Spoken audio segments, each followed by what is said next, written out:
Wunderschön ist es in Dänemark. Das war Liebe auf den ersten Blick. Da kann man sich wirklich wohlfühlen. So eine offene, nette, angenehme Atmosphäre. Und außerdem die tolle Landschaft. Ganz, ganz, ganz feiner Sand, dann aber doch wieder diese schroffen Felsen. Es gibt schon schöne Ecken in Dänemark. Und neben dieser Natur kann man im Urlaub gleichzeitig Tradition und große Kultur erleben. Auch moderne Kultur. Tolle Architektur, spannendes Design. Das findet man natürlich alles in der Hauptstadt Kopenhagen. Aber nicht nur dort. Also sagen wir herzlich willkommen. Im Norden, mit uns. Wir reisen einmal durch südliche Dänemark und beginnen auf Bornholm, schauen uns die Insel Seeland an und fahren von dort nach Fünen. Weiter geht's in die Flensburger Förde. Und natürlich lassen wir uns die schöne Hauptstadt Kopenhagen nicht entgehen. Einfach Abenteuer pur. Es geht los. Oh. Ruhig med følge. Oh Gott.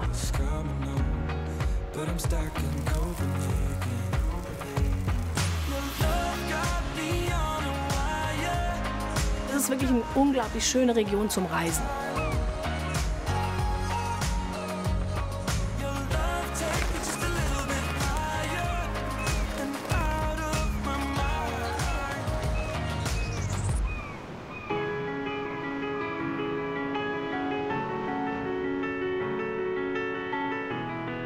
Viele, die einmal auf Bornholm Urlaub gemacht haben, fahren immer wieder hin.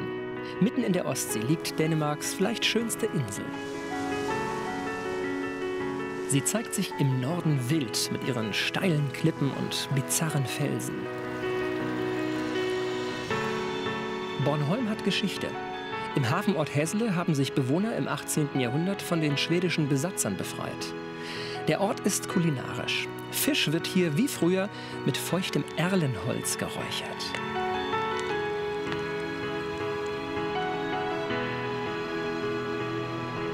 Bornholm erreicht man am besten mit der Fähre.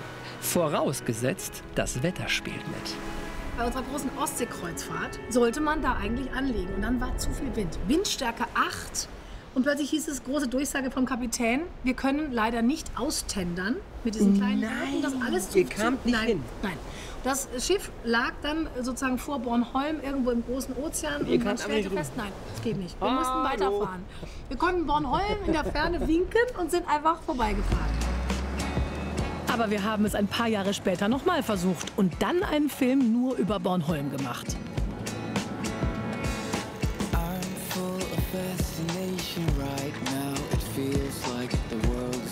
Die Insel mit dem Fahrrad zu umrunden ist ein Klassiker. Es gibt gut ausgebaute Radwege, rund 110 Kilometer. Wunderschöne Ostseedünen. Obwohl es an unserem ersten Tag der Reise recht kühl war, ließ sich davon keiner beeindrucken. Am Strand bei Duorde gibt's viel Platz. Super. Dieses Weitläufige ist auch so schön mit Familie natürlich. Ne? Man hat wirklich nie das Gefühl, man liegt so dicht an dicht wie in den kleinen Buchten irgendwo am Mittelmeer, sondern es ist einfach weiter Sand, weit gezogene Strände. Man kann buddeln und spielen und wandern und einfach nur durchatmen. Das ist schon toll.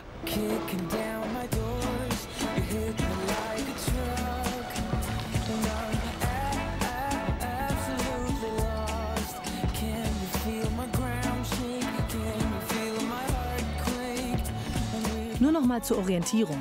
Bornholm gehört zu Dänemark, liegt aber ganz schön weit im Osten, direkt vor der Küste Südschwedens. Unser nächster Halt Svaneke. Und von dort ging's die Küste entlang.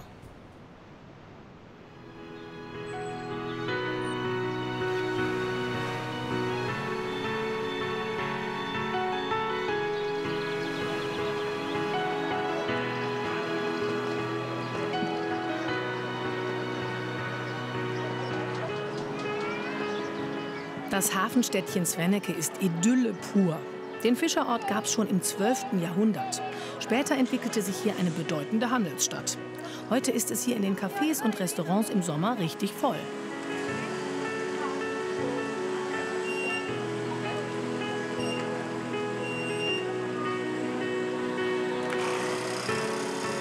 Aber wie überall in touristischen Orten, geht man ein paar Schritte weiter in die Seitensträßchen, findet man sofort Ruhe.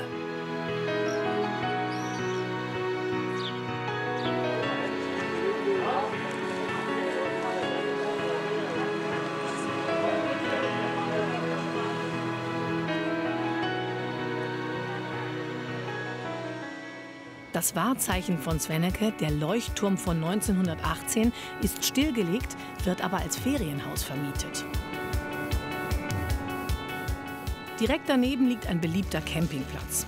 Dorthin kann man seine eigene Unterkunft natürlich mitbringen. Man kann sich ein Zelt oder einen Wohnwagen aber auch mieten. Das wollte ich mir mal angucken.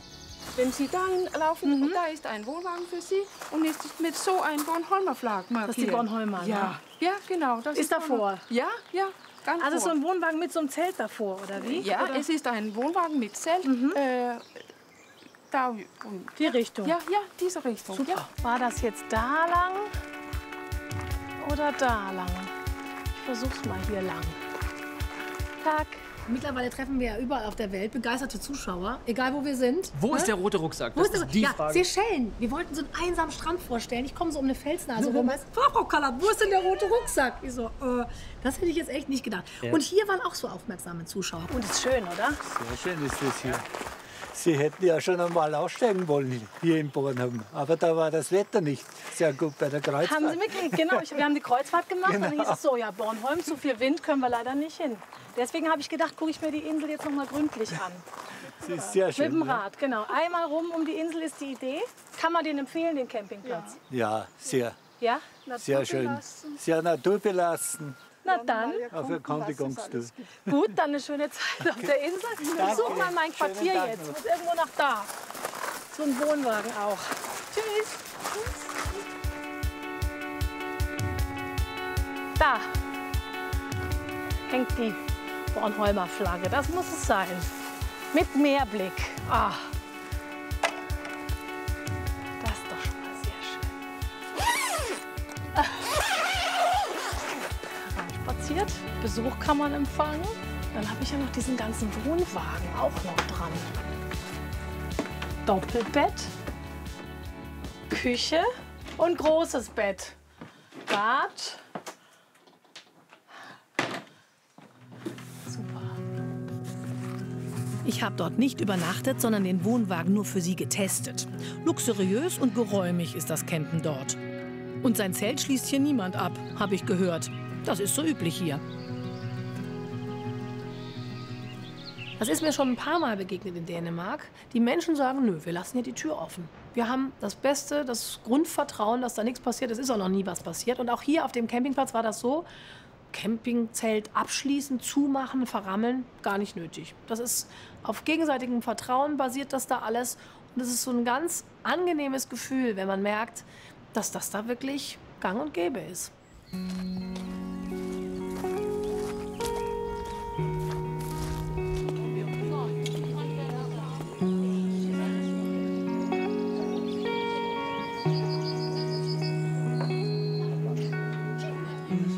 Das Café hier hieß irgendwas mit Paradies. Und ich weiß noch genau, ich fühlte mich wirklich wie im Paradies. Was für eine entspannte Atmosphäre.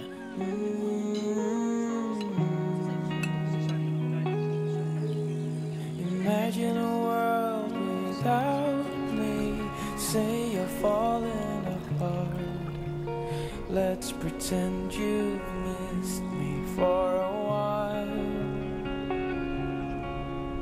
Wouldn't you say you were lonely and love was breaking your heart?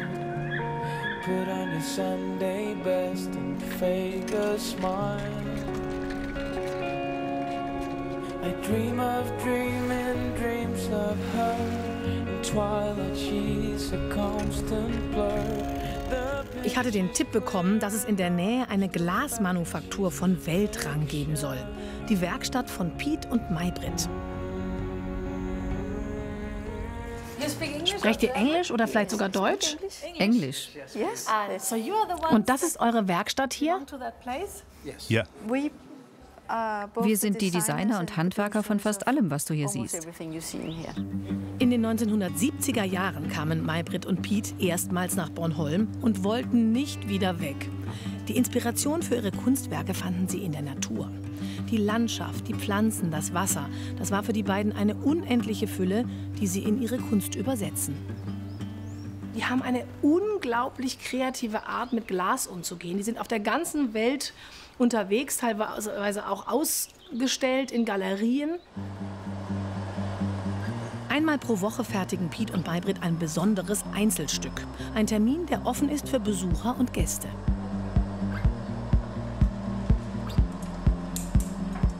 May-Britt hat in Kopenhagen Kunst und Design studiert, Piet in den USA.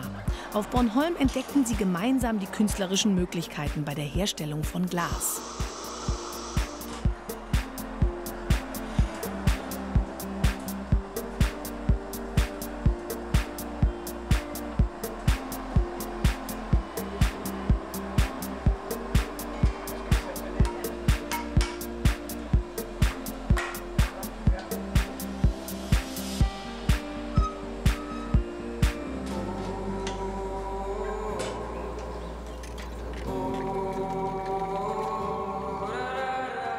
Am nächsten Tag machte ich mich auf zur nächsten Etappe.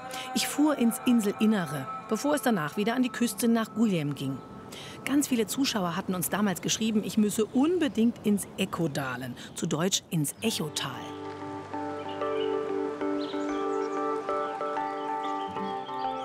Das Tal ist 60 Meter breit und hat hohe Felswände, die einst durch Erdspannungen entstanden sind.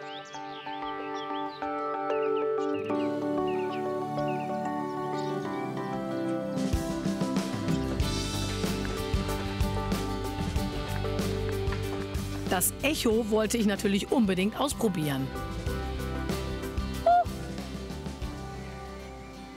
Wiesel! Haben wir da Esel gehört? Ich glaube nicht. Das ist doch das Echotal. Irgendwo muss es hier echoen. Hier, der dänische Staat sagt mir, da geht's zum Echo. Na also, was kommt noch?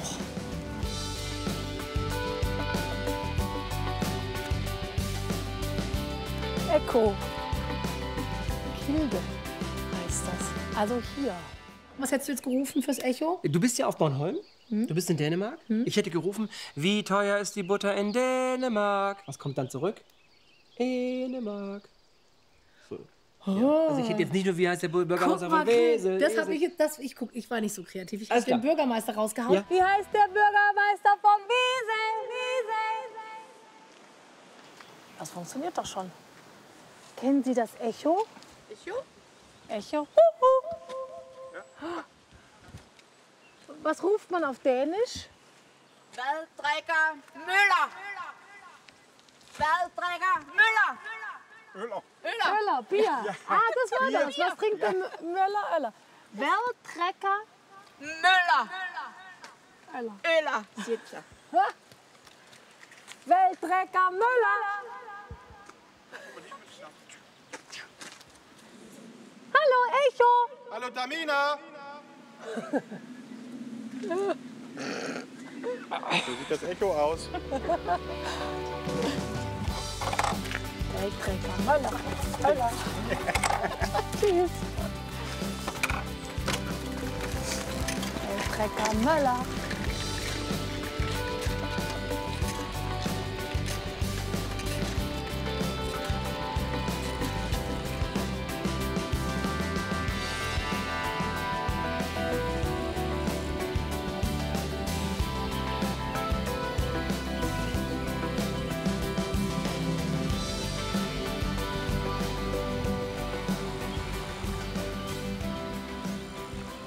Ich freue mich immer, wenn es sportlich wird.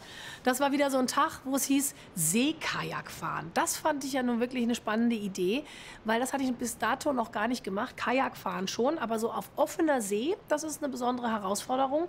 Da hatte ich zum Glück wieder einen Spezialisten dabei, der eigentlich jeden Tag auf dem Wasser ist und den gar nichts aus der Ruhe bringt. Okay, was muss ich denn anziehen? Das da? Ja, es ist eine Schwimmweste, nicht eine Rettungsweste. Okay, ich muss schon noch selber schwimmen. Ja. Es geht los. Oh, ha. Ich kann Ihnen sagen, einfach ist das nicht, die Balance in einem Seekajak zu halten. Aber ich hatte Glück, die See war ziemlich ruhig und mit meinem Begleiter Peer fühlte ich mich sicher. Ein erfahrener Kajakfahrer sollte bei solchen Touren immer dabei sein.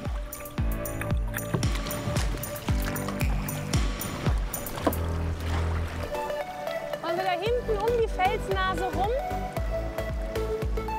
Mitte August haben wir eine große Event. Aha. Mit 100 Leuten von ganz Dänemark. Und die kommen her Ja. und versammeln sich und fahren? Ja, wir fangen an in Rönne und dann nach Sandvik und bis Svaneke hier und dann weiter nach Rönne. Okay, also in mehreren Etappen einmal rum um die Insel. Das ist so zwischen 25 bis 35 Kilometer pro Tag. Das machen dann auch nur die Fortgeschrittenen. Aber für Anfänger ist sowas, was ich mache, jetzt sehr schön. Ja. So eine kleine Tour, Gepäck wird mitgetragen. Da hinten kann ich es wieder in Empfang nehmen. Super, das finde ich wirklich eine ganz schöne Sache.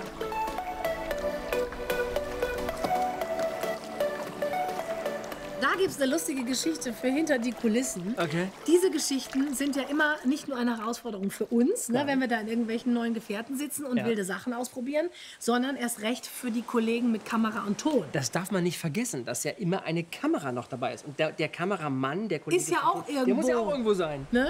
Und in diesem Fall war das aber so, dass der Kameramann schon sehr weise sagte, ich nehme nicht die ganz große Kamera mit, weil das ist mir ein bisschen zu heikel. Ich nehme eine etwas kleinere Kamera. Und es war aber eben doch, es ist halt auf der offenen See. Es ist Seekajakfahren, was echt eine gewisse sportliche Es ist wellig. Konstitution voraussetzt. Genau. Ja. Und plötzlich macht es und der Kameramann, puff. Nicht wirklich. Doch, mit der Kamera. Kippt um mit allem drum und dran. Zum Glück hat er sich wieder hochgerappelt, weil das ist ja auch nicht so ganz einfach. Aber nach kurzem Aufatmen war klar, was fehlte. Das ganze Material, was schon gedreht war. Die Kamera. Die war weg, die hat er fallen lassen. Die hat er fallen lassen. Die ist ja auf dem Meeresboden. Ja. Und wahrscheinlich liegt bis heute irgendwo vor Bornholm eine Kamera mit wunderschönen Bildern, tatsächlich, die man auch nicht mehr bergen konnte.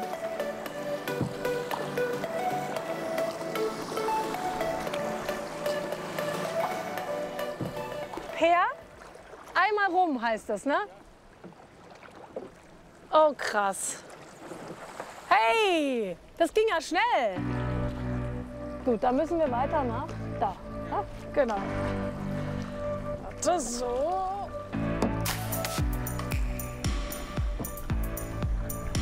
Das ist das Rennkajak und das ist das Gästekajak. Naja, das hat super Spaß gemacht. Ja. Das ist eine tolle Tour. Aber ich habe morgen bestimmt Muskelkater. Im Nordosten der Insel liegt das kleine Fischerdorf Guyem. Die Spezialität des Ortes ist aber nicht Fisch, sondern Eis. Oh. Wow. Was ist das typische? Bornholmer Softeis. Bornholmer Softeis? Ja. Sprechen Sie Deutsch? Ja. Toll. Überall hier. Also Softeis und dann mit, was ist das ganze Bunte da? Das ist Guyem Gold. Das ist Kakaostreusel. Aha. Das haben wir ganz viele verschiedene. Guyem Gold. Ja. Ja, dann gerne das. Ja, klein, großes mitgebracht. Klein. Ich glaube, das ist hier alles schon üppig genug. Klein ist gut. Ja. Kakaostreusel? Ja. Wow. Ah, die Dänen mögen süß, gell? Ja. Ganz erschlagen von all dem Pink.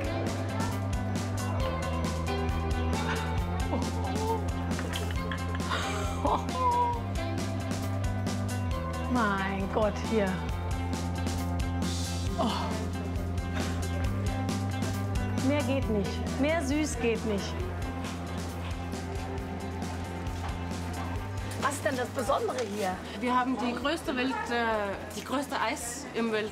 Der Welt? Ja, was man normalerweise kaufen kann. Und das wird hier auch dann Ja, meine gestellt? Kollegin macht gerade ein. Kannst Wo? du sehen. Ja, gerne. Ja. Oh. Oh Gott, oh Gott. Ja? Ist es jetzt fertig? Nein. Nein? Die Flöhleboller kommen noch oben drauf. Ja. Oh, bitte. Nein. Ein Apollo, ja? Nee, komm, hör auf. Ich fasse. Und das soll ein Mensch essen. Moment, jetzt. Lächeln bitte.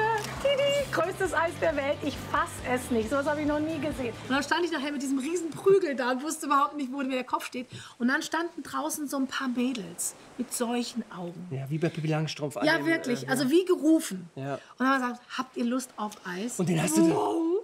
Hast du das geschenkt? Bitte, ja. Und die haben sich gefreut.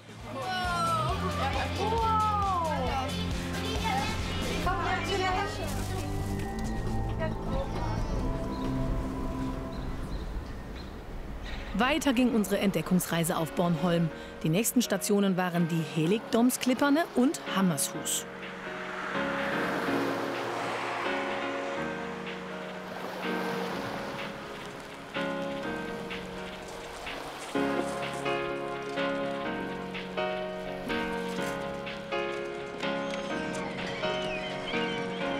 Am Hafen sollte ich mich nach George umsehen. Er könne mich und mein Fahrrad ein Stück mitnehmen.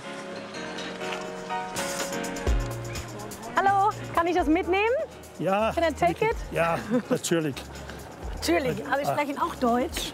Ja, aber ich spreche keine kleine Deutsch. Kleine Deutsch. Ja, Deutsch ist, Hallo. deutsche Sprache ist schwer Sprache. Das stimmt, aber es klingt schon ganz gut.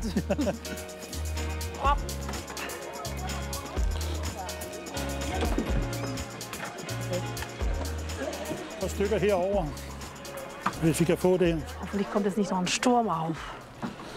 Das sieht nicht so aus. Der må man ikke smide noget ud over siden.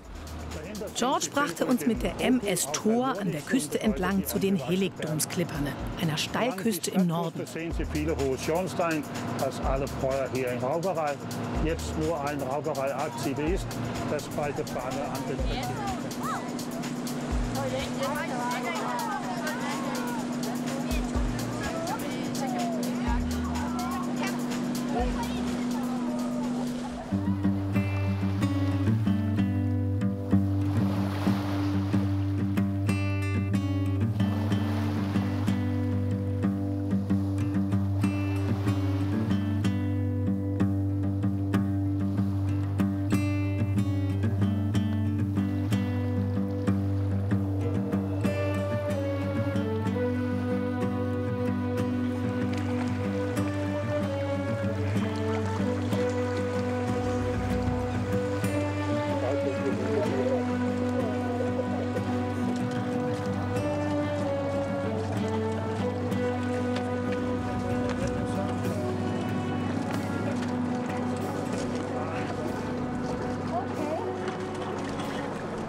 Okay, was mache ich jetzt mit dem Bicycle? Wie komme ich da hoch? Ja. Wo? Da, die Treppen? Yes. No way. I told you. Oh my God. So I have to carry it. Yes. Oh Gott. Ihr seid echt lustig. Ha. Oh Gott, oh Gott. Zum Glück bin ich ja ein kräftiges Mädchen. Ha? Oh. Mal kurz die Aussicht genießen. Oh Gott, die Arme.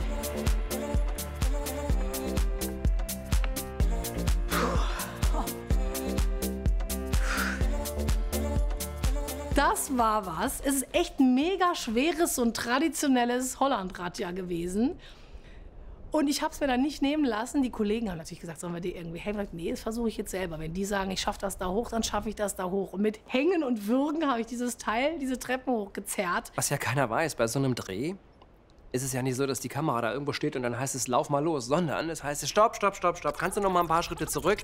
Wir machen das noch mal und ich mach's noch mal von der Totalen. Und nein, das Licht war schlecht und oh, jetzt ist der Ton drin gewesen und lauf noch mal, Tamina.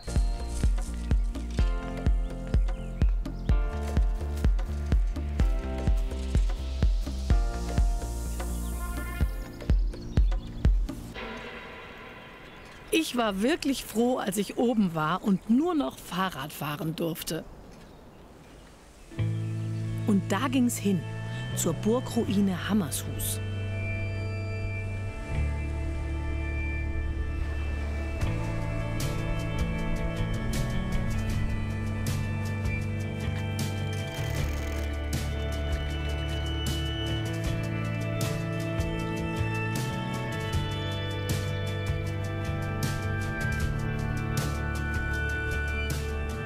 ist der Hammer, ne? So heißt es auch, Hammershus. Eine der größten Burgruinen in ganz Nordeuropa. Das ist, wenn man mal auf Bornholm ist, die Wege sind ja nicht weit, ein absolutes Muss. Hammershus stammt aus dem 12. Jahrhundert und war ein Bischofssitz. Verlassen wurde die Burg 1743 und danach als Baumateriallager geplündert. Heute steht die Ruine natürlich unter Denkmalschutz.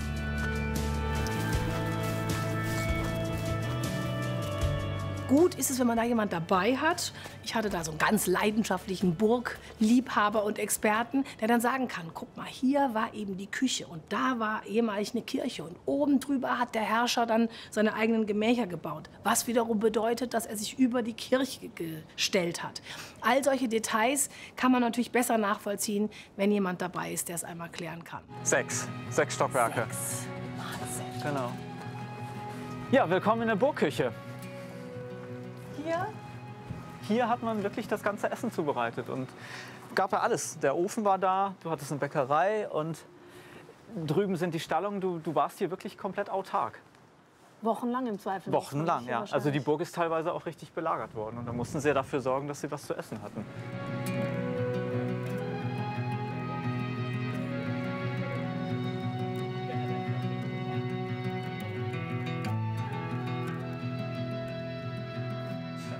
Hier ist so ein bisschen windgeschützt. Schön, ne? Das ist schön. Und man sieht auch, was für eine Steilküste das jetzt hier ist. Ja. Das war für Feinde wahrscheinlich überhaupt nicht möglich von dieser Seite hier. Nee. Und es gibt ja so eine Geschichte, warum Bornholm eigentlich wieder dänisch ist.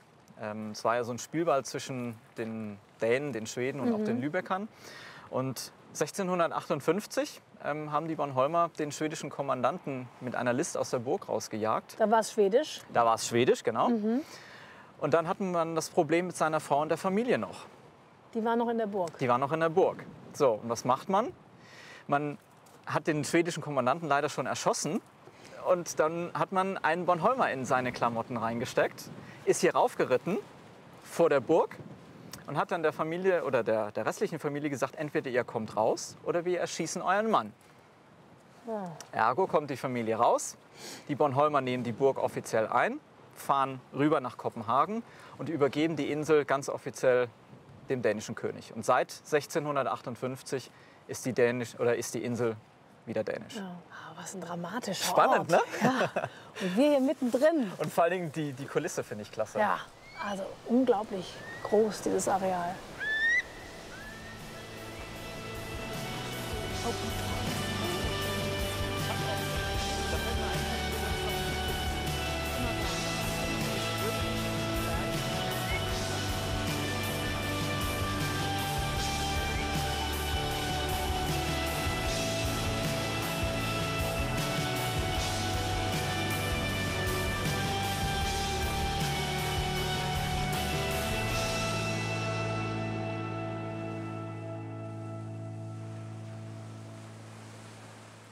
Tschüss Bornholm.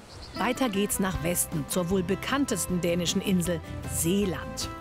Hier besuchten wir einen besonderen Ort bei Roskilde und schauten uns Schloss Frederiksborg an.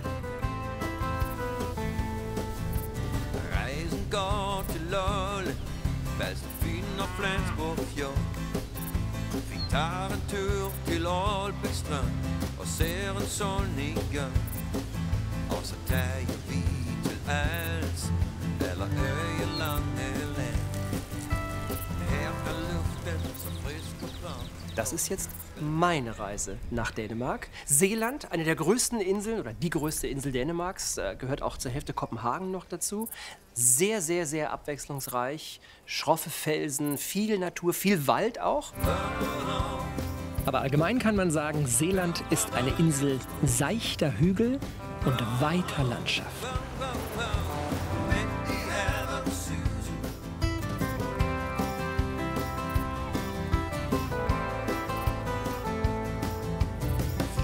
Selbst im Sommer ist die Ostsee nicht sehr warm. Aber zum Glück, Seeland ist absolut fahrradtauglich. Deshalb habe ich mich lieber aufs Rad geschwungen. Mein erstes Ziel in der Gegend um Roskilde, im Sornlandet Leire, dem Land der Legenden, gibt es ein großes archäologisches Freilichtmuseum mit ganz besonderen Ideen.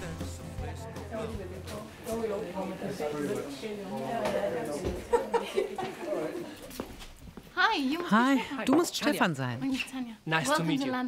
Thank you. Thank you. Danke, dass du dir Zeit nimmst. Kein Problem. Bist du bereit? Thank you, of course, ja. In diesem Freilichtmuseum geht es vor allem um die sehr frühe Menschheitsgeschichte und wie man da gelebt hat.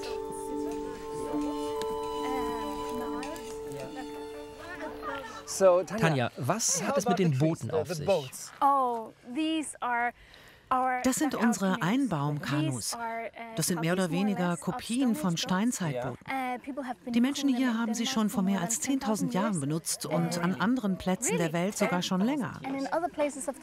Das ist eine sehr alte Technik. Die echten waren sehr lang, bis zu 6 Meter und sehr schmal.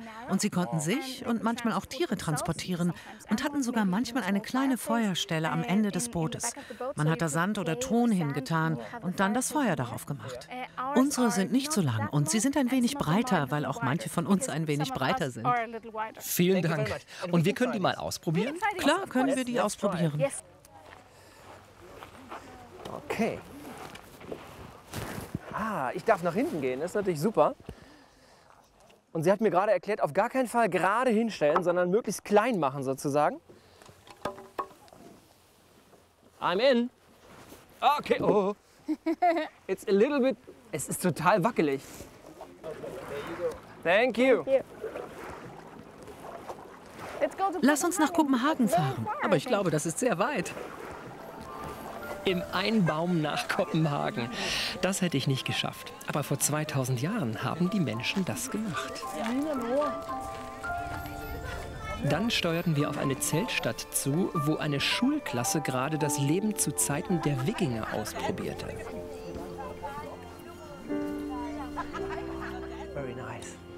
Tanja, was ist mit den Zelten? Sieht ein bisschen aus wie ein Campingplatz. Es sieht ein wenig so aus, ist es aber nicht. Ich hatte mal einen Anruf von einer TV-Show und die bekamen dann Fotos von den Zelten und die reagierten genau wie du. Das sieht ja aus wie ein Campingplatz. Das können wir nicht brauchen. Die Wikinger hatten bestimmt keine Zelte, die so schön waren. Aber stimmt das denn nicht? Nein, das sind Rekonstruktionen, die man in Norwegen in der Wildnis gefunden hat. Es leuchtet ein, dass die Wikinger schöne Zelte hatten. Schließlich waren sie ein Kriegervolk, das ständig umherzog. Das ist Geschichtsunterricht zum Anfassen. Das ist das total Faszinierende an diesem Freilichtmuseum. Wir kennen das ja, dass einem vorgeführt wird.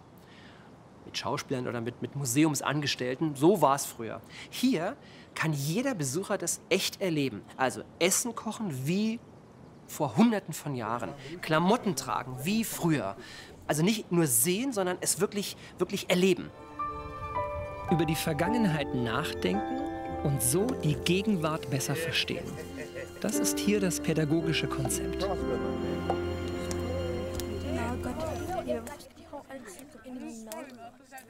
Hinter dem Hügel ist eine noch frühere Siedlung aufgebaut. Die Eisenzeit lag vor der Wikingerkultur in der Periode von 750 vor Christus bis 500 nach Christus.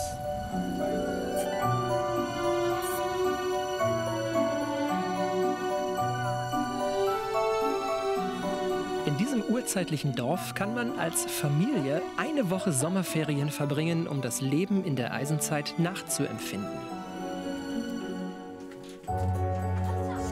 Das Mehl muss mühsam mit der Hand gemahlen werden. Feuer machen mit Eisen und Feuerstein.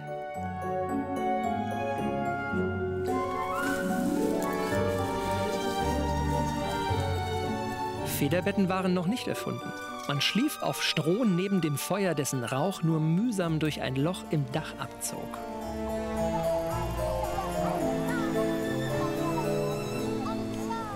Für Kinder ist es ja wirklich besonders toll, wenn man mal sieht, woher was kommt und was für eine Arbeit macht, auch ursprünglich zumindest. Ne? Und auch das Erfolgserlebnis, wenn man dann selber was hingekriegt hat, das ist ja im heutigen Leben auch so, dann schmeckt es viel besser, dann macht es viel mehr Spaß, dann hat man einen ganz anderen Bezug dazu.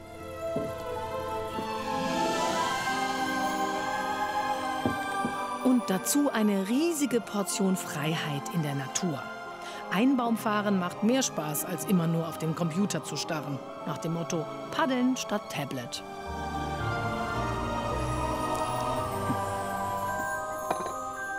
Und natürlich schmeckt das selbstgebackene Brot besser als das vom Bäcker. Übrigens Fisch, Gemüse und andere Lebensmittel kriegen die Urlauber gestellt.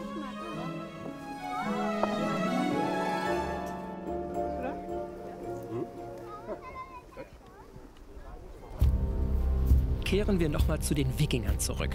In Roskilde, nur 12 Kilometer vom Freilichtmuseum entfernt, gibt es eine Werft, in der die Schiffe der Wikinger nachgebaut werden. Die waren ja in ihrer Zeit wahre Meister des Schiffsbaus. Einige von ihnen erreichten sogar Amerika auf dem Wasserweg. Auf der Werft in Roskilde benutzt man exakt die Werkzeuge, die vor mehr als 1000 Jahren auch gebräuchlich waren. Und jeder kann zugucken und manchmal auch mitmachen.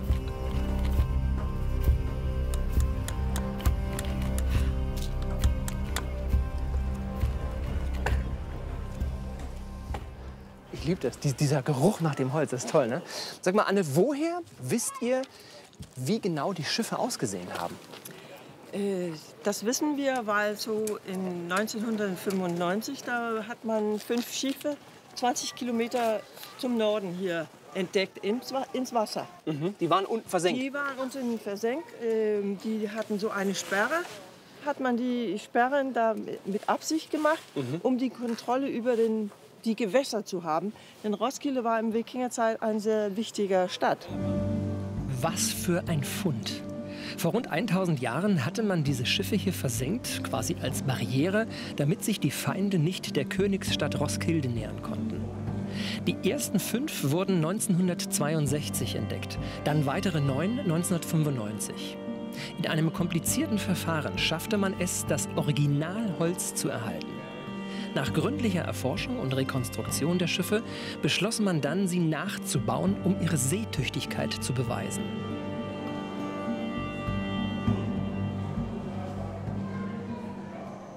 Boote habt ihr gefunden, deswegen wisst ihr heute, wie die ausgesehen haben müssen. Können Sie nachbauen? Habt ihr auch Segel gefunden? Nein, Segel gibt es noch nicht. Das ist ja Textilien und wenn man die Schiffe versenkt haben, da hat man alle die Teile abgenommen, die man noch benutzen konnte. Und ein Segel, das zu versenken, gibt keine, das macht keinen Sinn. Für die Rekonstruktion der Wikingerschiffe werden natürlich Segel gebraucht. Sie werden von Hand genäht. Auch hier verzichtet das Museum auf moderne Maschinen.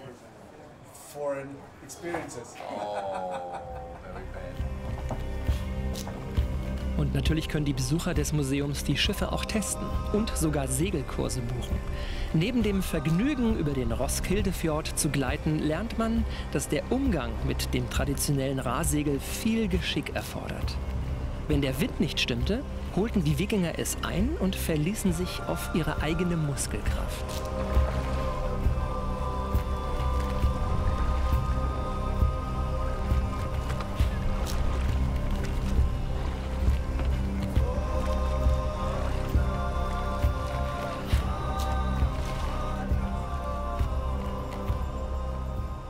Einmal im Jahr findet auf dem Gelände des Roskilder Schiffsmuseums ein historischer Markt statt, auf dem das Alltagsleben der Wikinger lebendig wird. Im Frühling und Sommer war ein Großteil der männlichen Bevölkerung mit dem Schiff auf Raubzug. Wenn sie an Land gingen, um ihre Kleidung zu trocknen, erzählten sie sich abends am Feuer Heldengeschichten. Ansonsten lebten die Wikinger wie andere Völker im frühen Mittelalter, als Bauern und Handwerker. Wenn die Männer auf Reisen waren, übernahmen die Frauen des Dorfes ihre Aufgaben. Spezielle Berufe hatten sich in dieser Kultur noch nicht ausgebildet. Jeder war sein eigener Schmied, Bäcker oder Tischler. Und in Roskilde können auf dem Wikingermarkt alle jedes Handwerk aus der Wikingerzeit erlernen. Besonders für die Kinder ist das spannend. Denn so ist das, was die Wikingerhelden im Comic oder im Fernsehen machen, nicht das Einzige, was sie über diese alte, legendäre Kultur wissen. Der Markt am Wikinger-Schiffsmuseum findet meistens im August statt.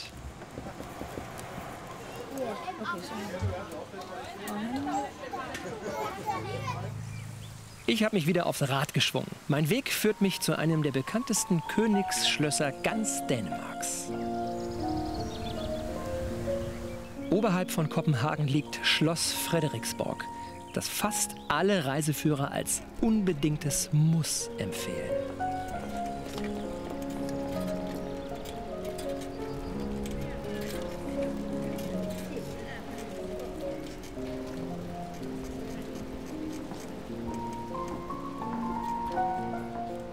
immens groß und prunkvoll. So mein erster Eindruck von dem Wasserschloss der dänischen Könige. Und so war es wohl auch von seinem Erbauer geplant. Das Schloss als Symbol für Macht, Reichtum und Erfolg.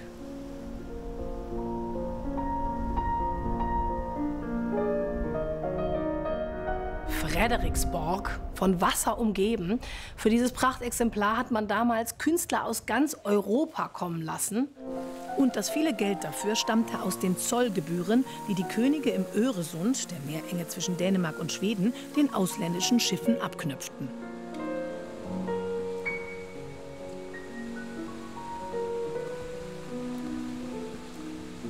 Das Schloss wurde im 17. Jahrhundert vollständig aus Backstein erbaut und gilt als bedeutendstes Bauwerk der nordischen Renaissance.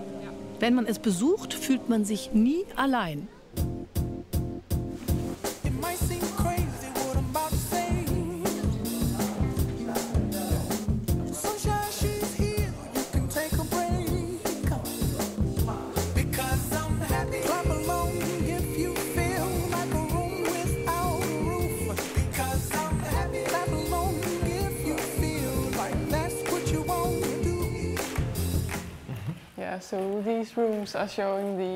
Diese Räume wurden im 19. Jahrhundert ausgestattet. Man geht hier im Schloss vor allem durch die dänische Geschichte und lernt alle wichtigen Herrscher Dänemarks kennen. Okay, until 1900, ja. Denn heute ist Frederiksborg das dänische Nationalhistorische Museum. Jeder Trakt beschäftigt sich mit einer anderen Epoche Dänemarks. Das Museum wurde hier eingerichtet nach dem verheerenden Brand im Dezember 1859, den nur die alte Schlosskirche mit ihren prunkvollen Verzierungen überstand. Fast alle Könige Dänemarks wurden hier gesalbt.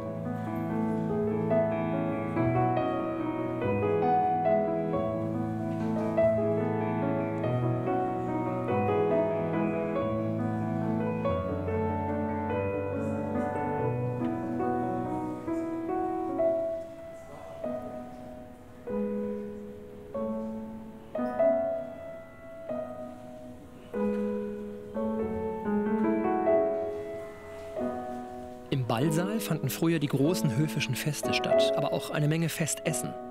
Das ist der Weg zu einem wichtigen Raum des Königs, der im barocken Stil konzipiert wurde und der eine Kuriosität aufweist. Das ist das Audienzzimmer, wo der König seine Gäste empfing. Und hier gibt es etwas ganz Besonderes. Dieser Stuhl hat einen Aufzug. Ein Stuhl mit einem Aufzug? Er wurde für einen König gebaut, der einen Jagdunfall hatte und dessen Bein nicht mehr richtig funktionierte. So musste er nicht zu Fuß zu seinen Gästen gehen, sondern ließ sich mit dem Stuhl hier hochziehen. 2 Männer mussten den Aufzug hochziehen und dann war er hier, fertig zum Empfang.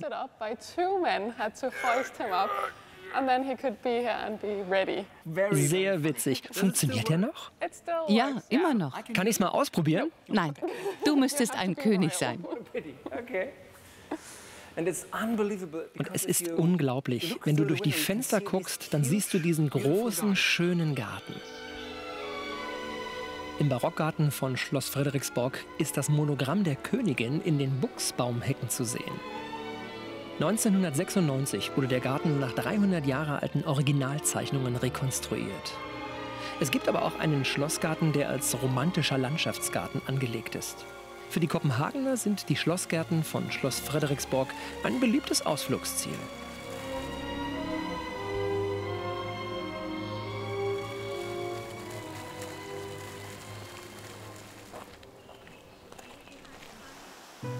Direkt am Ufer des Öresund, etwa 20 Kilometer von Schloss Frederiksborg entfernt, befindet sich das wohl berühmteste Museum für zeitgenössische Kunst in Dänemark, das Louisiana Museum of Modern Art.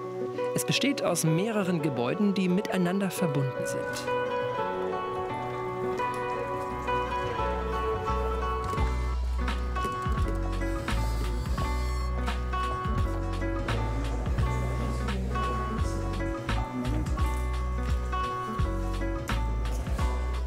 Das Louisiana-Museum wurde 1958 eröffnet und zeigt mehr als 3500 Kunstwerke, die nach dem Zweiten Weltkrieg entstanden sind. Hinzu kommen bis zu 10 Sonderausstellungen. An 200 Abenden im Jahr kann man sich hier sogar bis 22 Uhr durch die große, moderne Kunst zum Nachdenken anregen lassen.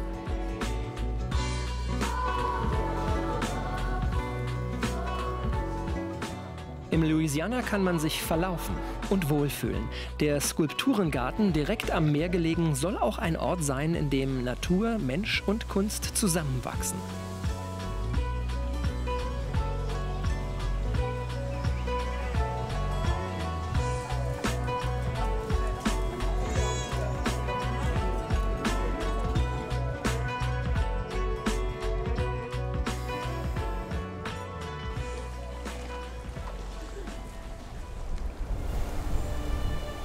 Auf die Insel Møn sollte man unbedingt einmal, um Dänemarks größtes Naturspektakel zu sehen: Møns Klint. Seeland, auf der auch Kopenhagen liegt, ist mit Møn über eine Brücke verbunden.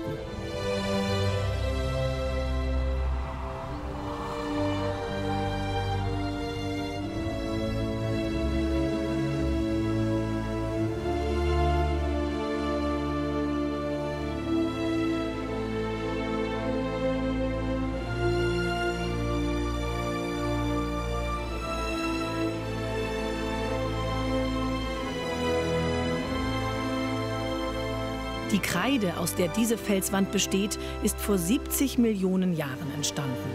Dann waren Wind und Wetter die Bildhauer dieser überdimensionalen Skulptur, auf der er gerne brütet.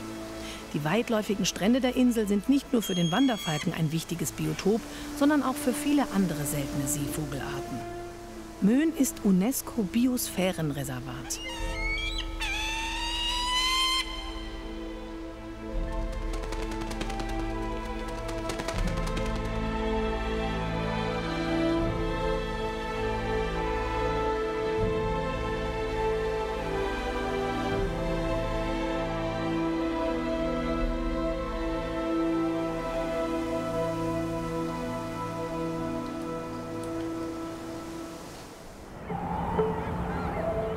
Vi har vandret i en evighed. Vi har vendt hver enkelt sten. Kom nu, vis et tegn. Weiter geht unsere Entdeckungsreise durch die dänische Inselwelt. Unter uns befindet sich das südfynische Inselmeer, das auch manchmal als dänische Südsee beworben wird. Es ist ein äußerst beliebtes Seglerrevier.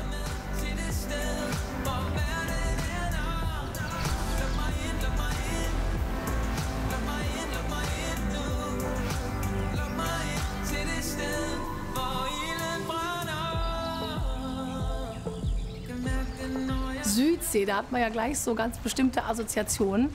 Und die sind nicht ganz falsch. Es ist wirklich so, dieses Inselreich da, wenn man einen schönen warmen Sommertag erwischt, dann hat das wirklich was ganz Südliches tatsächlich.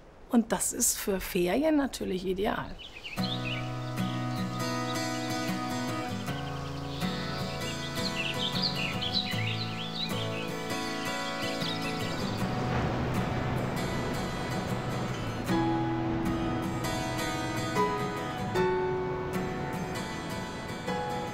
Etwa 90 Inseln zählt man zur dänischen Südsee. Viele davon sind unbewohnt.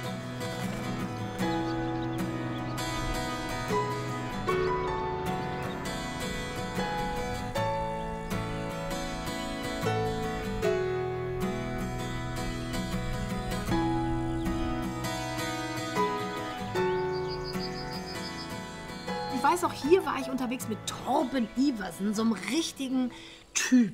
Der sieht aus wie Hans Christian Andersen. Ja, und der hat tatsächlich seit Jahrzehnten, glaube ich schon, mimt er Hans Christian Andersen. Und das sieht dann so aus. An seiner Seite die Hans-Christian-Andersen-Parade. Rund 60 Kinder und Erwachsene, die mit ihm und den Märchen des großen Dichters von Odense aus die ganze Welt bereisen. Mehr als 5000 Mal schon stand Iversen als Andersen auf der Bühne. Sehr zur Freude der großen und kleinen Märchenfans.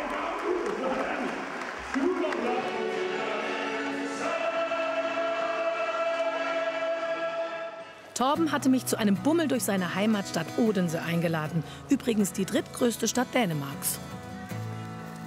Ja, jetzt, wenn man die Bilder noch mal so sieht, fällt Ihnen vielleicht auch was auf. Das war schon eine ganz schöne Kugel, die ich da vor mir herschiebe. 7. Monat schwanger. Zum Glück war ich bester Dinge und bester Gesundheit. Ich habe gesagt, Leute, das kriegen wir hin.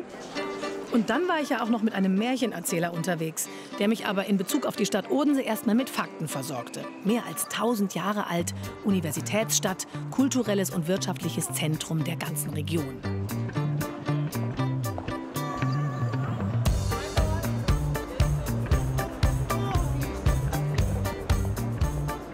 Wie heißt es nochmal?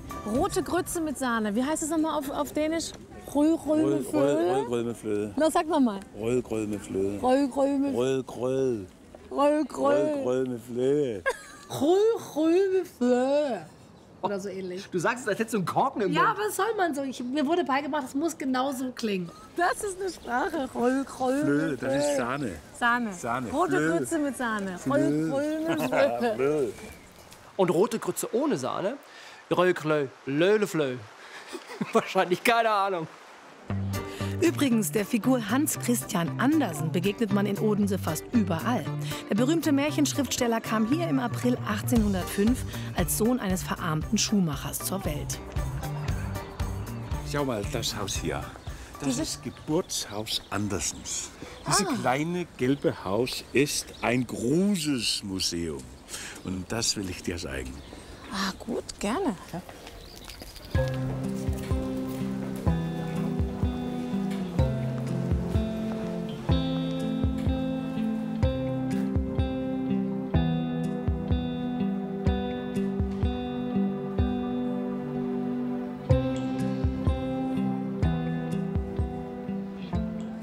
Also wenn man sich für Hans Christian Andersen interessiert, dann ist dieses Museum wirklich ein Besuch wert, weil man natürlich noch ganz viele andere Dimensionen kennenlernt, die man gar nicht wusste. Andersen fertigte kunstvolle Scherenschnitte an, zeichnete und malte auch. Er war ein bis heute schwer ergründbarer Charakter, voller Melancholie, erzählte mir Torben. Torben, was ist denn die Geschichte von diesem Seil hier? Ja, Andersen war ja ein sehr ängstlicher Mensch. Und er hatte gehört, es war einmal in Paris im Hotel ein großes Brand, alle tot. So, er hatte dieses Seil, 9 Meter lang, gekauft und hatte es immer mit. Immer auf Reisen dabei? Auf Reisen war es immer mit. Falls ein Feuer kommt, Ja, hätte er sich das war eine abseilen gute können. Versicherung. Ja. Bisschen ein Hypochonder, der Mann. Ein ne? Hypochonder mit sehr, sehr viel Angst. Ja, Künstler haben es halt nicht leicht, gell?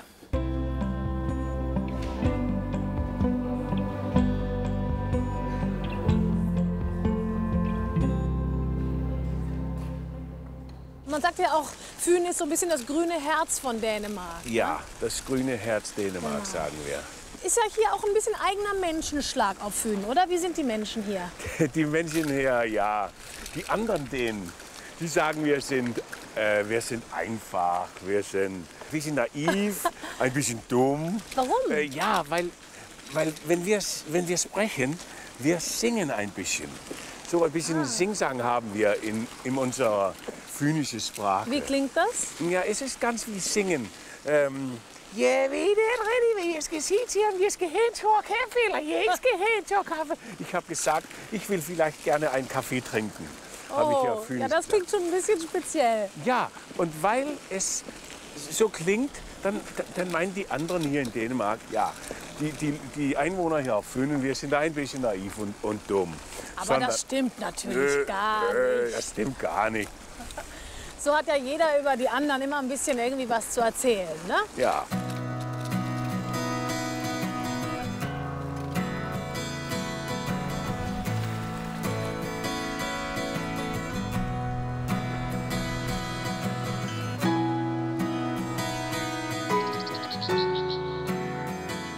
Dann fuhren wir mit der Fähre auf die Insel Ärø, wo Torben ein Ferienhaus hatte. Ärø gehörte bis 1864 zum deutschsprachigen Herzogtum Schleswig. Damals waren im Königreich Dänemark Alkohol und Tabak verboten. Und so wurde Ärø zu einem Einkaufsparadies für die Bewohner der dänischen Südsee. Der Schmuggel blühte entsprechend.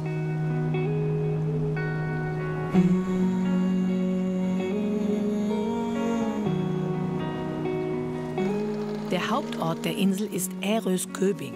Die Dänen nennen das 1000 Einwohner-Dorf gern ihre Märchenstadt. Mit seinen engen Gässchen wirkt es wirklich wie eine Puppenstube. Hier steht auch das kleinste Haus der Insel.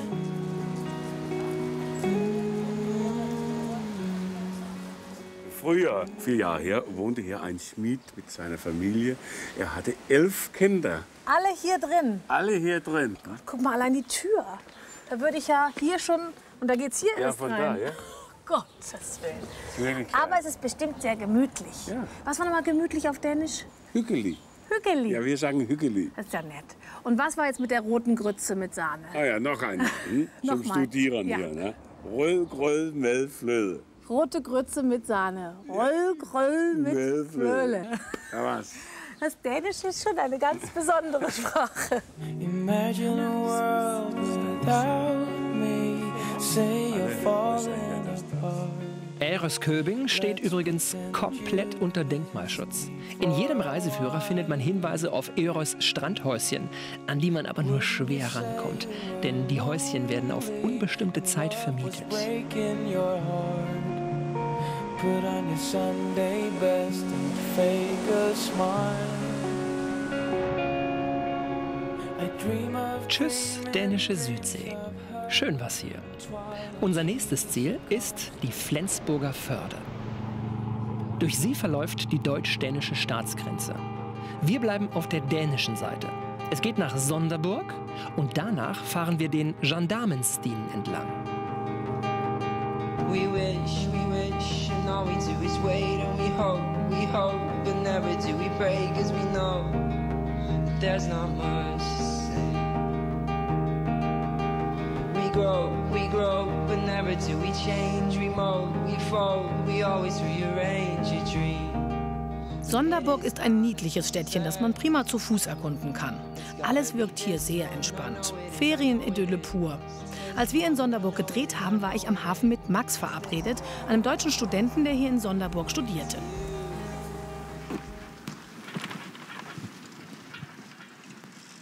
Ah, das leuchtet ja schon richtig nett. Hallihallo. Max, hallo. Sabina. Hallo. Das Freut ist mich. ja nett. Schön, dass du da bist. Gut, ich bin gerade mit der Fähre rübergeschippert. Wunderbar. Eine schöne Fahrt. Ich würde sagen, wir gucken uns erstmal das Schloss hinter mir an. Ah, da ist das Schloss schon. Wollen wir radeln ein Stückchen? Ja, können wir gerne. Es fährt ein bisschen behäbig, aber ich hab ein bisschen Elektroantrieb hier hinten dran. Ach Quatsch. Guck, doch, ich komme über jeden Hügel.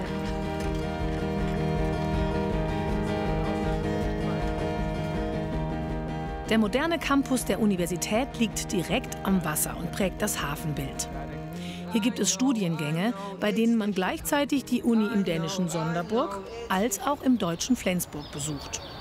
Max studierte in dieser Zeit auf diese Weise Wirtschaftswissenschaften. Dass die Förde die deutsch-dänische Grenze bildet, ist übrigens noch gar nicht so lange so. Im Krieg 1864 haben die Preußen Schleswig erobert, das die Dänen sehr zu ihrem Unmut abgeben mussten. Etwa 200.000 dänische Schleswiger wurden damals preußisch. Im Schloss Sonderburg ist heute ein Museum untergebracht, das sich unter anderem mit dem deutsch-dänischen Krieg befasst. Ringräderfest. Krass.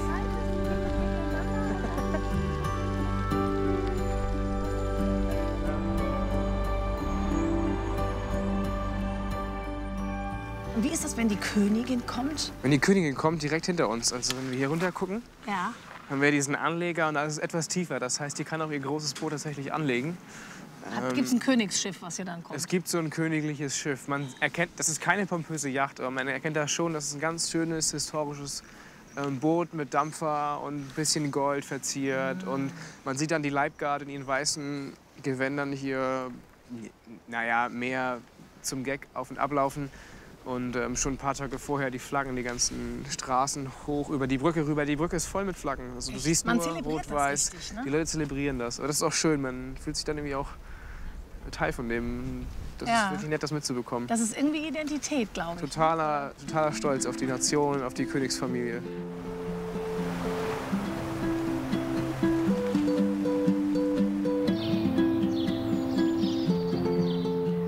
Max hat mir im Zentrum sein Lieblingscafé gezeigt. Was man von der Straße aus nicht sieht, es gibt einen bezaubernden Innenhof. Die Die Dänen trinken übrigens gern Kaffee. Statistisch gesehen nehmen 1/3 von ihnen mehr als 5 Tassen am Tag zu sich. Gemeinsames Essen und Trinken ist ein wichtiger Bestandteil der Lebenskultur hier.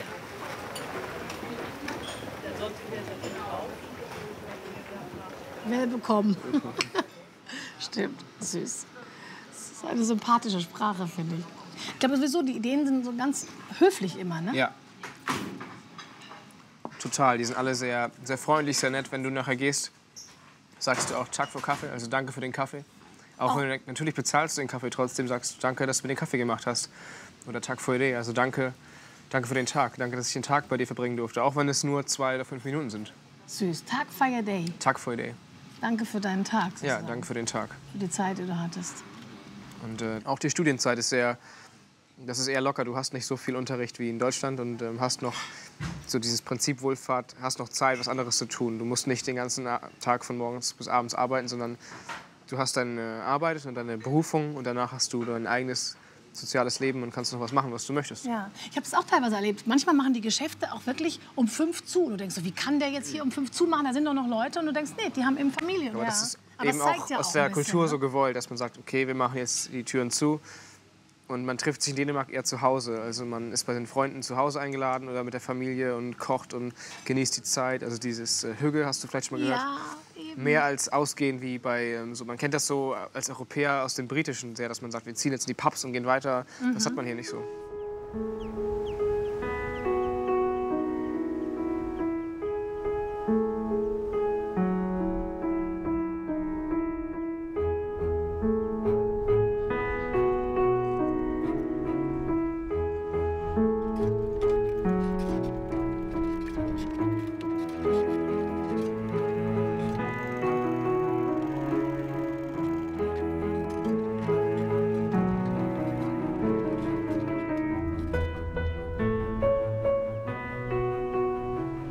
So, wo willst du mich jetzt lang schicken? Wir haben jetzt hier diesen Wanderweg, ehemaliger Grenzpatrouillenweg. Wenn du hier weiterfährst, läufst, worauf du Lust hast, dann kommst du Das ist dieser Gendarmenstien. 74 Kilometer, kommst bis nach Flensburg auf die deutsche Seite. Dann danke ich dir ganz herzlich für die ganze Führung rundherum. Unbedingt, sehr gerne. Wünsche dir alles Gute für deine Pläne. Ja, ich muss auch gleich wieder in die Uni. Ja, ich weiß, du bist ja, der junge Mann ist voll, immer unter Strom. Gut, danke dir. Sehr, Also, sehr mach's gerne. ganz gut. Vielen Dank für den Besuch. Genau, und was sagt man jetzt hier? Wie sagt man Tschüss? Hi, hi. Hi, hi, was? Wie seh's? Also wir sehen uns. Wir sehen uns. Wie seh's? Wie seh's? Wie seh's? Okay, wie seh's? Wie seh's? Ich schieb ab. Mach's gut, Max. Ciao, ciao. Tschüss.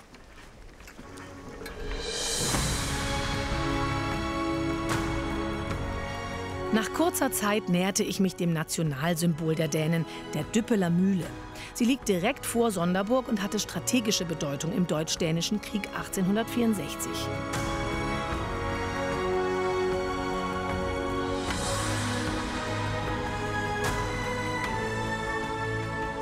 Jeden Morgen wird hier die dänische Nationalflagge gehisst. An Feiertagen und am Wochenende machen das sogar Freiwillige, darunter auch ganz junge Menschen.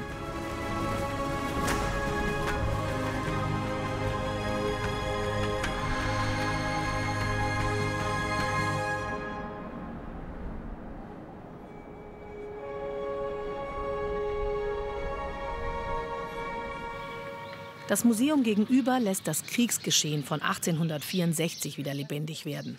Im Sommer demonstrieren die Mitarbeiter täglich in Originaluniformen die damalige Kriegstechnik.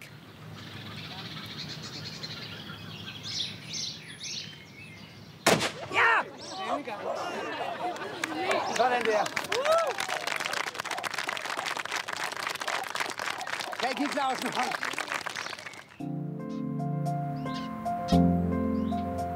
Einen weiteren Blick in die Vergangenheit kann man in dieser ehemaligen Ziegelei tun, die heute ein Museum ist. Mehr als 70 solcher Betriebe gab es früher rund um die Förde. Denn nach der letzten Eiszeit hatten sich in der Gegend große Tonvorkommen gebildet, die für die Ziegelherstellung abgebaut wurden.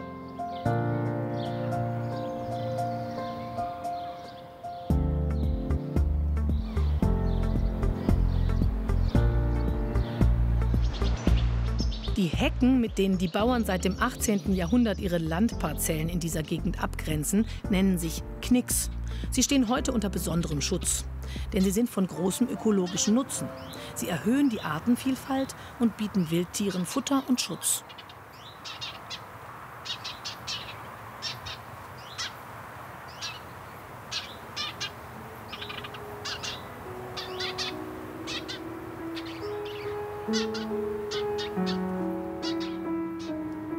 Ungefähr auf halber Strecke des Gendarmenstiens liegt das königliche Schloss Gravenstein, auf Dänisch Slot Gråsten. Als Barockschloss gebaut wurde es nach einem Brand Mitte des 18. Jahrhunderts in schlichterer Form wiederhergestellt.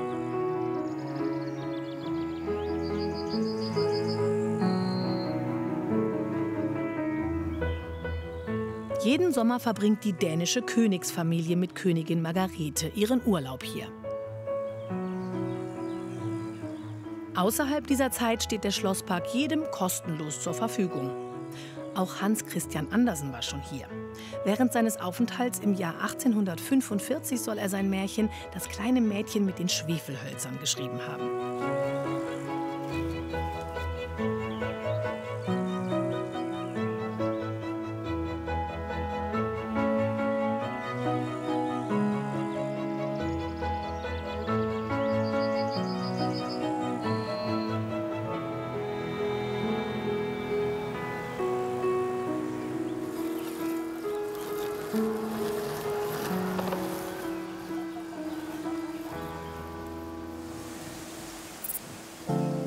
Der Gendarmenstien heißt übrigens so, weil hier fast 40 Jahre lang die dänische Gendarmerie an der Staatsgrenze patrouillierte.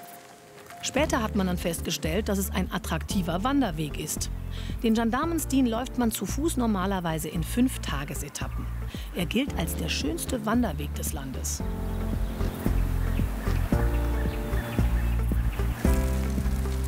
Ich näherte mich mit dem Rad der deutsch-dänischen Grenze. Max hatte mir den Tipp gegeben, zu Annis Kiosk zu fahren. Die dänischen Hotdogs hier sind angeblich berühmt.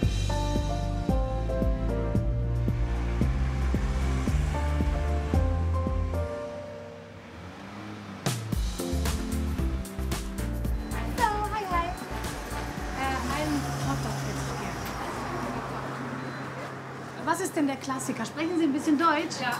Oh, zum Glück, ich kann immer noch kein Dänisch. Das ist ja der normale Hotdog mit gekochter Wurst. Ja. Und dann habe ich jetzt gebraten. Und was ist, der ist ja so bekannt, das haben mir ganz viele gesagt, ich muss hier unbedingt einen Hotdog probieren.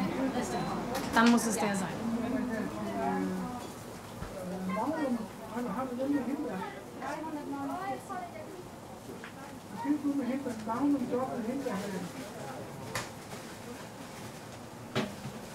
Perfekt. Und was kostet das jetzt? 4,20 Euro.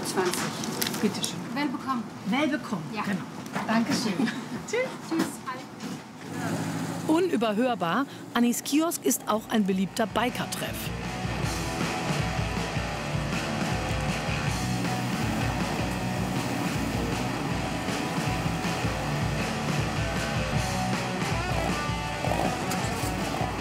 Vielleicht liegt die Beliebtheit auch an der schönen Aussicht mit Blick auf die Flensburger Förde mit den beiden Ochseninseln.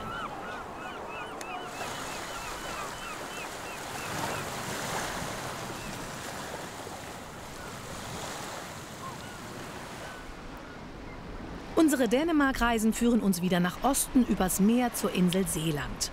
Denn natürlich wollen wir Dänemarks wunderschöne Hauptstadt Kopenhagen nicht auslassen.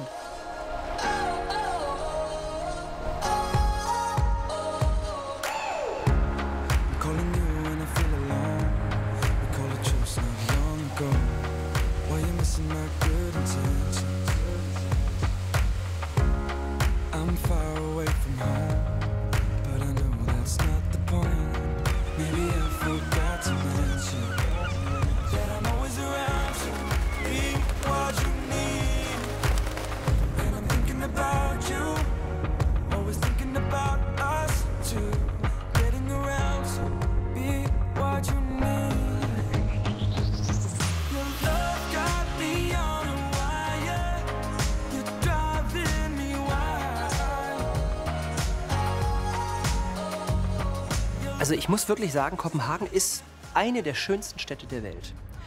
Total abwechslungsreich, nette Menschen. super mit dem Fahrrad zu erkunden, zu erleben, zu entdecken. Denn die breiten Radwege sind fast immer von der Autofahrbahn abgetrennt. Der konsequente Ausbau des innerstädtischen Radverkehrs wird schon seit den 1970er Jahren betrieben. Kopenhagen ist weltweit Vorbild dafür. Die Hälfte aller Kopenhagener pendelt mit dem Fahrrad zur Arbeit oder zu anderen Orten. Das ist einzigartig. Da war ich unterwegs mit Christian. Christian hat einen ganz kleinen Laden und vermietet Fahrräder, bietet auch Fahrradtouren an. Und es war wieder so faszinierend. Christian sprach fließend Deutsch. Ich habe ihn dann wirklich gefragt, hast du einen deutschen Vater, eine deutsche Mutter, hast du deutsche Vorfahren? So, nein, überhaupt nicht. Aber er sprach fließend Deutsch. Warum? Weil er früher immer deutsches Fernsehen geguckt hat. So, jetzt haben wir die berühmte Fahrradbrücke in Kopenhagen. Wieso berühmt? Schöne Architektur. Ja. Ja. Und fahren nach Hafen. Und was ist das für eine Gegend hier? Das ist die moderne Stadtteil von Kopenhagen. Es ist gebaut die letzten 15 Jahre. Früher war es nur ein großer Fischmarkt und Hafen hier. Toll. Und heute stehen die Häuser halt direkt am Wasser. Ne? Das ist doch super. Ja, ja.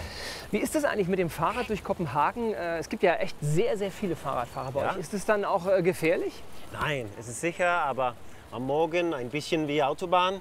Aber normalerweise ist es sehr sicher. Also so zum Berufsverkehr ist voll? Ja, voll. Ja, genau. Okay. Stau. Ja. Stau auf dem Fahrradweg. Auch nicht schlecht.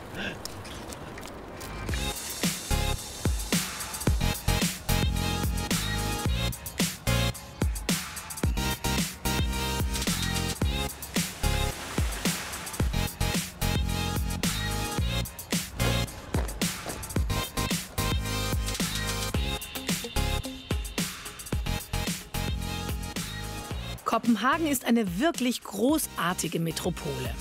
Auch eine tolle Mischung zwischen alt und neu. Die Dänen haben ja sowieso ein tolles Gespür für Design, für klare Linien, für neue, frische Formen, für tolle Farben. Es gibt ein paar spannende Neubauten, die teilweise auch umstritten sind, aber die der Stadt natürlich auch Charakter geben. Das kann ich nur bestätigen. Alt steht neben neu und neu ist wirklich sehr modern, sehr mutig auch. Also zum Beispiel die neue Bibliothek sieht aus wie so ein roher, schwarzer Diamant. Ganz faszinierend, also einfach toll anzuschauen. Eine empfehlenswerte Adresse in Kopenhagen befindet sich in diesem Gebäude, das Dänische Designmuseum. Man kann sich gar nicht satt sehen an all den vielen schönen Dingen. Ein kleiner Bereich ist Arne Jacobsen gewidmet. Er hat seit den 1930er Jahren als Architekt und Designer gearbeitet und echte Klassiker geschaffen.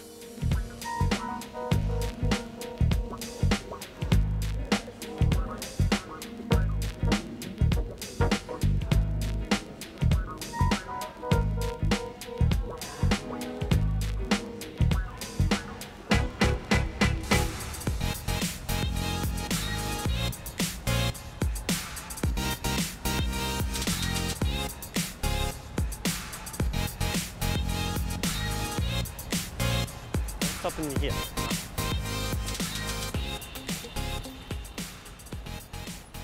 Sag mal, es ist nicht das, wonach es aussieht, oder? Das ist die Schwimmbad Kopenhagen. Nicht wirklich? Ja, mit Hafenwasser. Das übrigens sehr sauber sein soll, denn es wird von den peniblen dänischen Gesundheitsbehörden überwacht. Vom Modernen geht's jetzt zum alten Kopenhagen. Unser Ziel Schloss Amalienborg.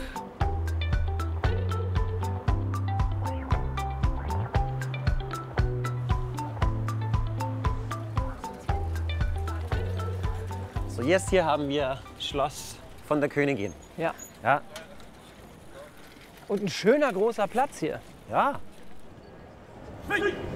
Auf dem täglich eine wichtige Zeremonie stattfindet. Der Wachwechsel. Für Royal-Fans, und davon gibt es offenbar viele, ist Schloss Amalienborg in jedem Fall der Tipp in Kopenhagen.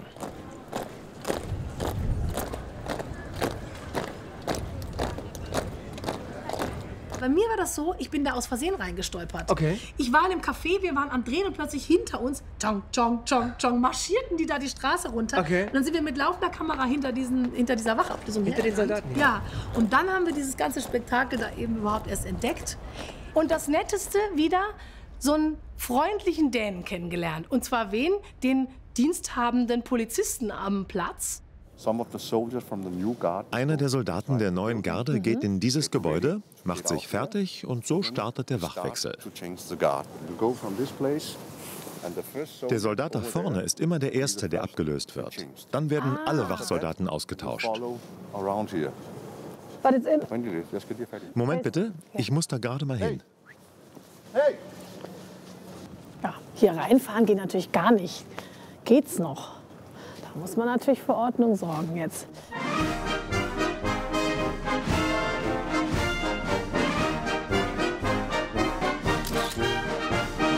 Ja, cool! Thank you very much, was wir hier alles erleben in Kopenhagen. Die Dänen sind eben sehr nette Menschen. You understand? Verstehen Sie, was ich sage?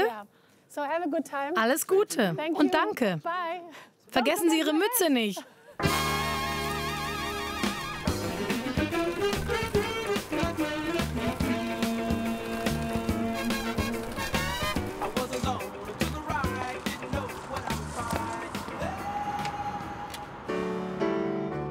Ida. Mal gucken. Bei Ida gibt es das berühmte dänische Smørrebrød. Und zwar ganz schön viel davon.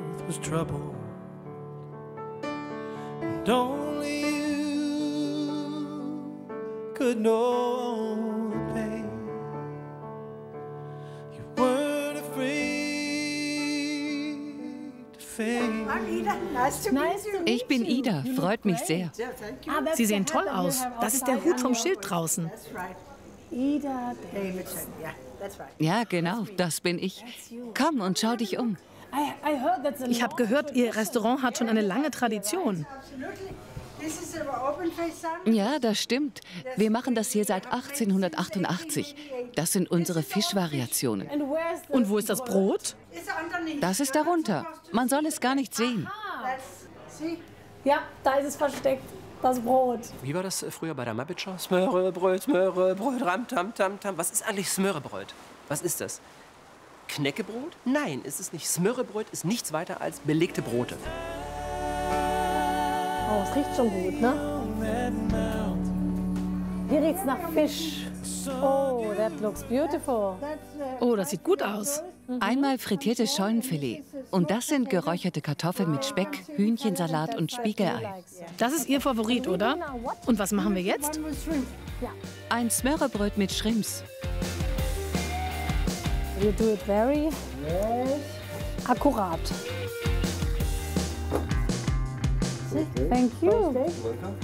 Das Ei war im Wasserbad und ist warm. Ja, ein warmes Ei. Sauce Hollandaise mit Trüffeln. Und zuletzt Gurke. Oui. Okay. Eigentlich sollte man jetzt kein Wasser trinken, sondern Bier und Schnaps. Bier und Schnaps, beides. To this. Hast du gehört, normalerweise trinkt man... You wanted water, you have to work, I know. Ja. So, here you are. Wir müssen noch klar denken, sie hat es verstanden. Thank you very much. You're welcome. Bon appetit. Thank you very much. Sie ist ganz stolz auf ihr Brot, ne? Süß. Sehr fein. Mild und köstlich, hier so direkt am Wasser. Gleiches Gefühl. Ja, Kopenhagen ist eine Stadt am Meer. Danke.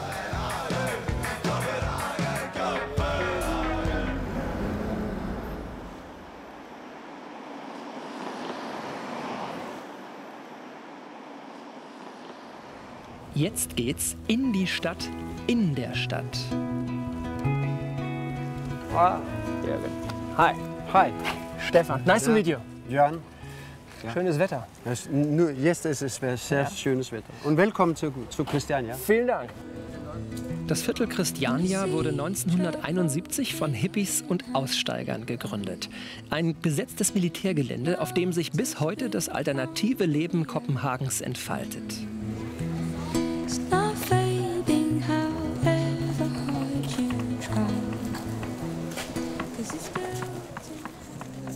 Jeder verwirklicht sich hier, wie er will und so gut er kann.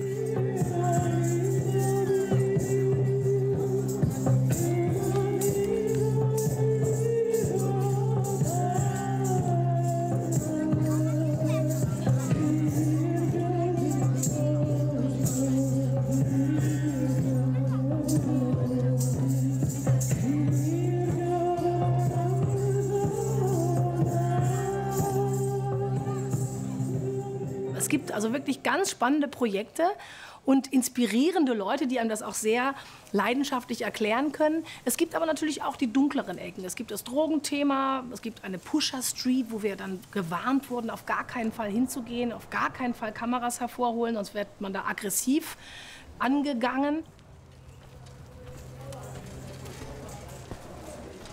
Aus Sicht der Behörden ist Christiania übrigens eine autonome Gemeinde, die vom Staat geduldet wird, mit ganz speziellen Regeln. Und was macht ihr, wenn jemand die Regeln verletzt? Gibt es Polizei hier?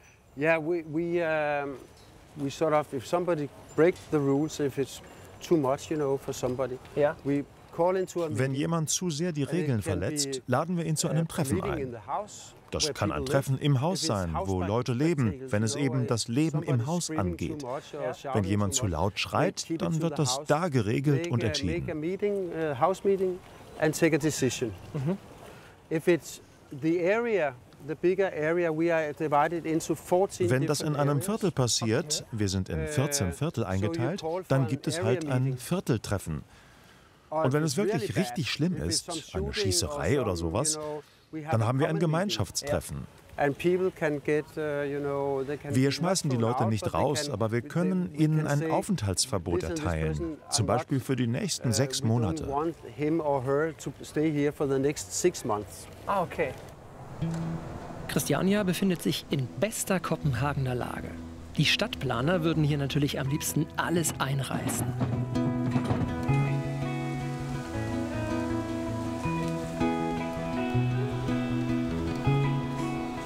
Drogen und Kriminalität auf der einen, aber auch bürgerliche Existenzen auf der anderen Seite. Das ist eine einzigartige Kombination, die seit einigen Jahren immer mehr Touristen anzieht. Es werden regelmäßig Führungen angeboten. Die Besucher interessiert das bunte Leben und wie die Selbstverwaltung funktioniert.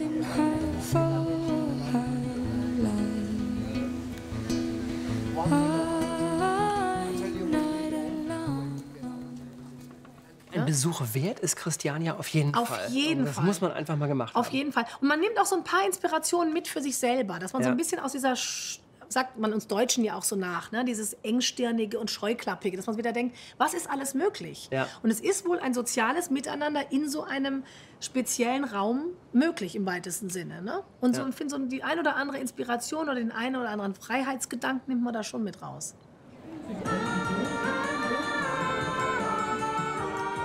Der neue Hafen ist eine der wichtigsten Sehenswürdigkeiten der Stadt. So richtig neu ist er natürlich nicht. Fertiggestellt im 17. Jahrhundert wurde er schon früh ein Vergnügungsviertel mit vielen Tavernen, Bierstuben und Tanzlokalen. Und vergnügt sind die Leute hier heute immer noch. Giv mig blomster på altaner, giv mig dope og ketchuganer, giv mig alt, der kan gøre mig glad. 20-25 planer, science fiction i romaner, giv mig 3. verdenskrig på et fad, men ikke endnu en vinter. Und das gehört in einer Stadt wie Kopenhagen auf jeden Fall auch dazu. Einmal aufs Schiff steigen und sich die Stadt vom Wasser aus anschauen. Jeg slår det slag. Jeg er landet og på vej væk herfra. Det går tilbage. Til vandet se jeg skaffen vikar. Also ich fand, die ist wirklich ziemlich klein. Also die ist, ja, weiß ich gar nicht, so groß wie ich vielleicht oder vielleicht ein bisschen größer. Man muss sie ein bisschen suchen. Vom Wasser aus kann man sie fast übersehen.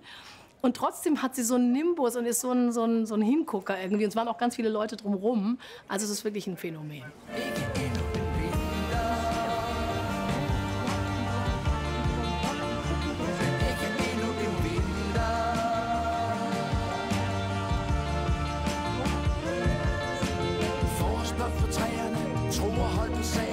Alting meget tættere. Svanetrap på søerne, beatmusik i ørerne, sol i mine nætter, det bliver sommer, og vi kommer ho-ho. Nu glemmer vi det var vinter. Ikke endnu en vinter.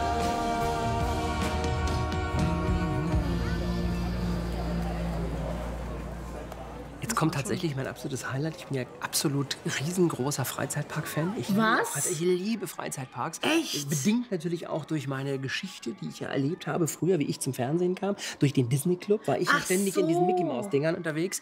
Und ich habe es geliebt. Und Tivoli, dieser uralte, den es immer heute noch gibt, Freizeitpark in Kopenhagen. Da habe ich mich wie ein Honigkuchenpferd drauf gefreut vorher. Aber erst mal die Fakten. Der Tivoli ist der älteste Vergnügungspark der Welt. Als er 1843 eröffnet wurde, amüsierten sich die damaligen Gäste mit einer Menge von eleganten und exotischen Attraktionen, Gärten und Kabarett.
Für kein Geld der Welt. Ich gucke mir das nur an. Ich gucke es mir einfach nur an. Wie, du fährst nicht mit einem von diesen tollen Höllenteilen? Nein, nie. Mensch, wir müssten wir mal zusammengehen, dann würdest du unten mit der Zuckerwatte stehen und ich warte auf dich. Ja. Noch ein Looping. Super Team. Das hier ist die Holzachterbahn von 1914, die übrigens noch von einem Bremser per Hand bedient wird. Aber der Tivoli ist auch ein Erholungspark für die Kopenhagener und eine grüne Lunge mitten in der Stadt.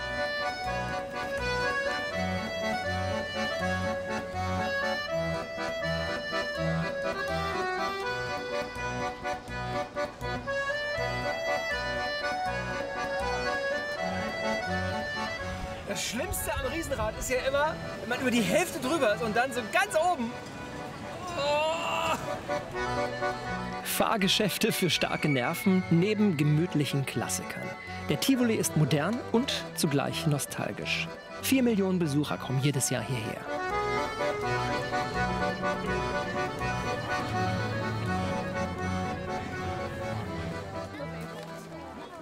Ja, das war's von unserer wunderschönen Reise in den hohen Norden. Und wir sind uns sicher, wir haben Sie ein bisschen inspirieren können und Sie wissen jetzt, wohin Sie das nächste Mal verreisen. Oh. Tschüss. Tschüss.